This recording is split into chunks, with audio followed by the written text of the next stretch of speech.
Hello everyone, आज हम लोग बात करने वाले हैं ऑर्डर 20 पे civil procedure code. Order 20 deal करता है प्रोविजंस रिलेटेड टू जजमेंट।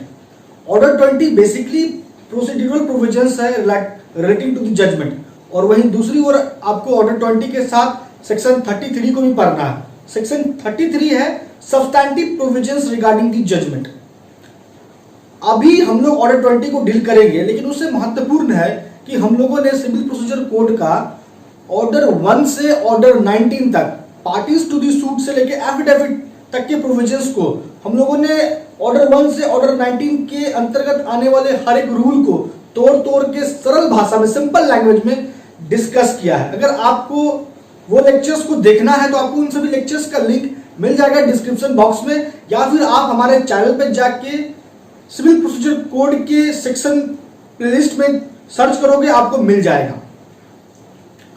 तो ऑर्डर 20 के आज के टॉपिक को स्टार्ट करें उसके पहले, अगर अभी तक आप हमारे चैनल पे नए हो तो इंतजार मत करो, जल्दी से जाओ, नीचे आपको दिखेगा रेड कलर का सब्सक्राइब बटन, आप उस पर क्लिक करो, चैनल को सब्सक्राइब करो, बेल आइकन दबाओ ताकि डेली लेक्चर आपको मिले।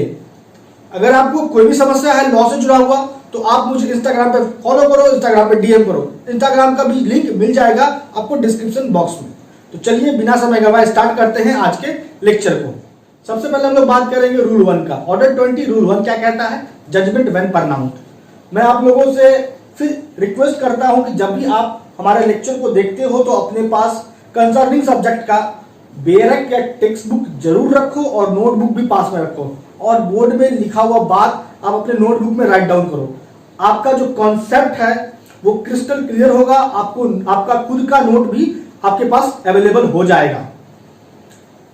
पॉइंट पे आते हैं, बात करते हैं रूल 1 क्या कहता है? Judgement when परनाउंस्ड। जजमेंट को परनाउंस कब किया जाता है? रूल 1 को समझे उसके पहले आपको यह समझना है कि इसमें जो शब्द यूज हुआ है जजमेंट, इस जजमेंट का क्या मतलब है। जजमेंट को सिविल प्रोसीजर कोड के सेक्शन 2 सबसेक्शन 9 में डिफाइन किया गया है। सेक्शन 2 सबसेक्शन 9 में डिफाइन किया गया है जजमेंट को। तो सेक्शन 2 सबसेक्शन 9 के अनुसार जजमेंट को डिफाइन कुछ इस प्रकार से किया गया है। स्टेटमेंट गिवन बाय द जज of the ground of decree और ऑर्डर। जिस ग्राउंड पे डिक्री या ऑर्डर बना है उस ग्राउंड पे जो भी वक्तव्य जज का होता है उसको ही हम जजमेंट कहते हैं। अब इसके रिगार्डिंग एक इंपॉर्टेंट सुप्रीम कोर्ट का जजमेंट भी है, लैंडमार्क, जिसमें सुप्रीम कोर्ट के जज जस्टिस विवियन बोस ने जजमेंट को कुछ इस प्रकार डिफाइन किया था, that the judgment is the final decision of the case intimated to the party. किसी भी मामले में जो अंतिम निर्णय होता है उसको ही हम जजमेंट कहते हैं। ये कुछ इस प्रकार जजमेंट को परिभाषित किया गया था, डिफाइन किया गया था सुप्रीम कोर्ट के जो उस वक्त के जज थे विवियन बोस, उनके द्वारा। किस केस में डिफाइन किया गया था? मैं फिर बोलता हूं, लिख लो इसे, सुरेंद्र सिंह स्टेट ऑफ उत्तर प्रदेश का। अब आइए, जैसा कि मैंने आपको बताया था कि सेक्शन 33 भी डील करता है जजमेंट के रिलेटिव प्रोविजन से, लेकिन उसमें सब्सटैंटिव प्रोविजंस है। सेक्शन 33 को भी हम लोग थोड़ा डील कर लेते हैं। सेक्शन 33 क्या कहता है कि जैसे केस का हियरिंग कंक्लूड होगा उसके बाद जजमेंट परनाउंस होगा। तो केस के कंक्लूजन के बाद ही जजमेंट परनाउंस होता है, दैट मींस केस के हियरिंग के कंक्लूजन के बाद। अब परनाउंस होगा तो कब होगा? तो या तो उस वक्त ही हो जाएगा या किसी भी फ्यूचर डे में परनाउंस होगा। और 33 में एक इंपॉर्टेंट पॉइंट यह भी है कि जैसे जजमेंट परनाउंस होता है तो उस जजमेंट के आधार पर डिक्री भी पास होता है। जजमेंट के आधार पर ही डिक्री पास होता है। अब यहां पे इसमें एक और बात बताया गया कि जजमेंट परनाउंस होगा तो जजमेंट पे जज का सिग्नेचर होना चाहिए। किस डेट को जजमेंट परनाउंस हुआ ये बात भी होगा जजमेंट में लिखा हुआ। तो ये सेक्शन 33 से प्रोविजंस जुड़ा हुआ है जजमेंट को लेके, और यही कुछ मिलता जुलता बात आपको ऑर्डर 20 रूल 1 भी बताता है। आइए देखते हैं थोड़ा रूल 1 क्या कहता है पॉइंट वाइज। सबसे पहला कि जजमेंट कब परनाउंस होगा, तो पहला पॉइंट है कि जैसे case after the case has been heard, case पे जो सुनवाई हो रहा था वो जैसे सुनवाई खत्म होगा उसके बाद जजमेंट परनाउंस होगा। अब यहां पे जजमेंट परनाउंस होगा तो रूल 1 कह रहा है ऑर्डर 20 का कि कहां परनाउंस होगा, तो वो कहता है ओपन कोर्ट में। ओपन कोर्ट का मतलब होता है जहां पे पब्लिक को जाने की अनुमति होती है, और ट्रायल जब इन कैमरा चलता है, proceeding to be held in camera, इसका मतलब होता है कि उस कोर्ट में, जिस कोर्ट में प्रोसीडिंग इन कैमरा हो रहा है उस कोर्ट में पब्लिक को जाने की अनुमति नहीं है, लेकिन ओपन कोर्ट में पब्लिक को जाने की अनुमति होती है। तो प्रोनाउंस कहां होगा? केस के हियरिंग के कंक्लूजन के बाद ओपन कोर्ट में जजमेंट प्रोनाउंस होगा।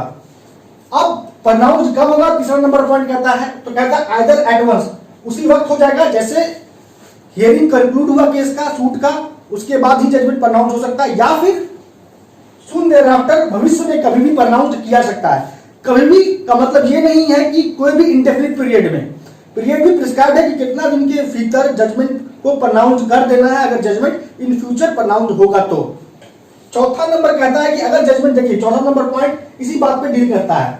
चौथा नंबर पॉइंट कहता है कि अगर जजमेंट प्रोनाउंस होगा इन फ्यूचर, तो अब यहां पे जो भी डेट तय होगा, स्पेसिफाइड होना चाहिए डेट, जो भी डेट तय हुआ फ्यूचर में जब जजमेंट प्रोनाउंस करना है, उसकी उस बात की जानकारी पार्टी को दी जाएगी नोटिस के माध्यम से, नोटिस लिखित में होगा। अब यहां पे इसका प्रोविजो कहता है कि अगर जजमेंट प्रोनाउंस नहीं हुआ एट वंस, तो यहां पे जजमेंट इन फ्यूचर प्रोनाउंस होना है, तो जिस डेट को हियरिंग कंक्लूड हुआ था सूट या केस का, उस डेट से 30 दिन के भीतर जजमेंट को प्रोनाउंस कर देना है। 30 दिन के भीतर जो भी डेट तय होगा उसका नोटिस पार्टी को जाएगा लिखित में। अब यहां मान लीजिए कुछ ऐसा एक्सेप्शनल या एक्स्ट्रा ऑर्डिनरी सर्कमस्टांसेस के कारण जजमेंट 30 दिन के भीतर प्रोनाउंस नहीं किया जा सकता है, तो ऐसे परिस्थिति में मैक्सिमम जिस डेट को हियरिंग सूट का कंक्लूड हुआ उस डेट से 60 दिन के भीतर जजमेंट को प्रोनाउंस कर ही देना है जज के द्वारा, और जो भी डेट फिक्स्ड होगा उसका नोटिस डी नोटिस चला जाएगा पार्टी को। तो ये होगा प्रोविजो कि कब प्रोनाउंस होता है जजमेंट। तो मैक्सिमम लिमिट जजमेंट के प्रोनाउंसमेंट का वह है 60 डेज, और जजमेंट प्रोनाउंस होता कहां है? ओपन कोर्ट में होता है। कब होता है? जब हियरिंग कंक्लूड होता है तब होता है। अब देखिए जो नेक्स्ट पॉइंट है वो कहता है कि जजमेंट प्रोनाउंस होगा तो कैसे होगा? अगर जजमेंट रिटन जजमेंट है, तो अगर जजमेंट लिखित में है और उस जजमेंट को प्रोनाउंस करना है कोर्ट को या कोर्ट के प्रिसाइडिंग ऑफिसर दैट मींस जज को, तो फिर जो भी इशू डिसाइड हुआ है, जो भी इशूज का, हर प्रत्येक इशूज का जो भी फाइंडिंग है और उस केस में जो भी फाइनल ऑर्डर पास हुआ है, बस उसको ही प्रोनाउंस करना पर्याप्त होगा।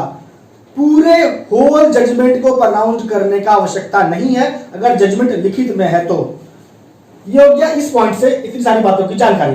अब जो अंतिम पॉइंट है वो कहता है कि अगर मान लीजिए यहां पे अगर कोर्ट एम्पावर्ड है बाय हाई कोर्ट कि वो जजमेंट पास कर सकता है इस मोड से, by dictation in open court to shorthand writers, तो यहां पे अगर कोर्ट ऑथराइज्ड है बाय हाई कोर्ट, तो जाके यहां पे कहता है ये लास्ट नंबर पॉइंट कि बाय वे ऑफ डिक्टेशन भी जजमेंट प्रोनाउंस किया जा सकता है to the shorthand writer.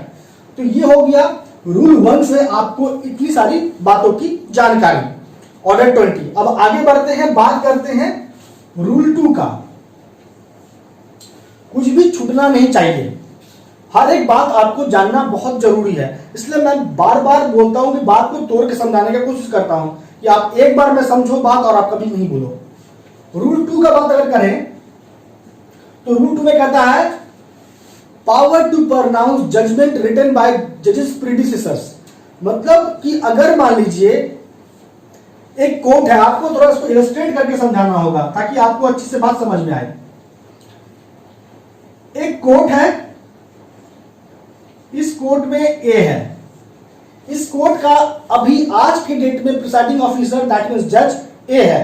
जज ने कोई जजमेंट को लिखा, जजमेंट को लिखने के बाद प्रोनाउंसमेंट के पहले, जजमेंट को राइट डाउन कर लेने के बाद और प्रोनाउंसमेंट के पहले जज का जो सीट है, ए का जो पद है वो खाली हो गया, ये ए बीमार पड़ गया, ये मर गया या ए को ट्रांसफर कर दिया गया, तो यहां पे जो जज का सीट है, इस कोर्ट के जज का जो सीट था वो ए के हटने के बाद खाली हो गया, लेकिन ए ने जजमेंट को राइट डाउन कर दिया था लेकिन प्रोनाउंस नहीं किया था। तो रूल 2 कहता है कि ए के जगह पर जो भी इसका उत्तराधिकारी आएगा, ए का जो भी उत्तराधिकारी आएगा, फॉर एग्जांपल बी अगर ए का जगह लेता है तो उस जजमेंट को बी प्रोनाउंस कर सकता है।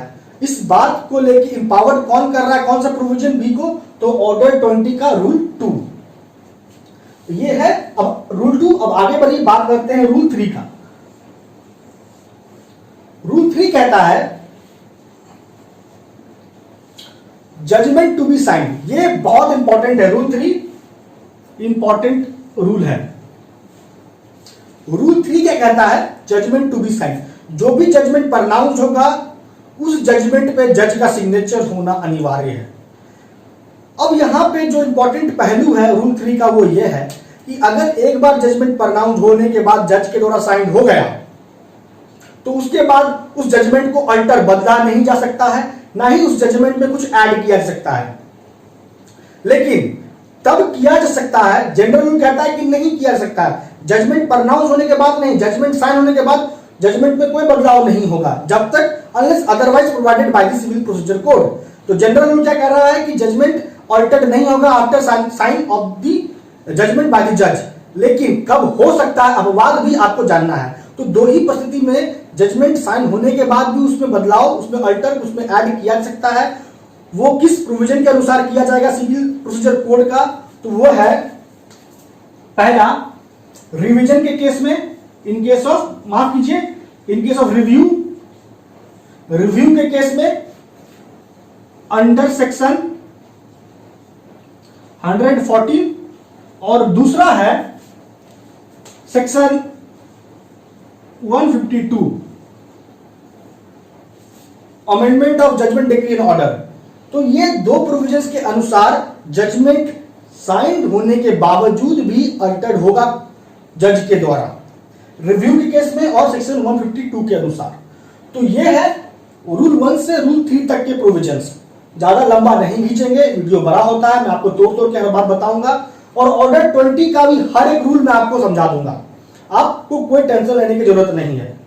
तो हम इसको यहां तक ही कंक्लूड करते हैं, यहां तक ही रहने देते हैं। आज हम लोगों ने रूल 1 से रूल 3 तक देखा, लेकिन हम लोगों ने हर एक पॉइंट इस रूल से जुड़े हुए समझा है। मैं अंततः आपको इतना ही बोलूंगा कि अगर आपको वीडियो पसंद आया है, लेक्चर समझ में आया है, तो आप इसे लाइक कीजिए, अपने स्टडी रिलेटेड ग्रुप में शेयर जरूर कीजिए और मुझे कमेंट करके बताइए। और अगर आपको कोई भी समस्या है लॉ से जुड़ा हुआ, तो आप मुझे बेझिझक इंस्टाग्राम में फॉलो कीजिए। जैसा कि मैंने आपको बोला कि इंस्टा का लिंक आपको मिल जाएगा डिस्क्रिप्शन बॉक्स में। मैं आपके हर एक सवाल का जवाब दूंगा, आपके लिए हर वक्त 24 आवर अवेलेबल हूं। तो दोस्तों, आज लेक्चर में इतना ही। आपका अब तक हमारे साथ बने रहने के लिए बहुत बहुत धन्यवाद।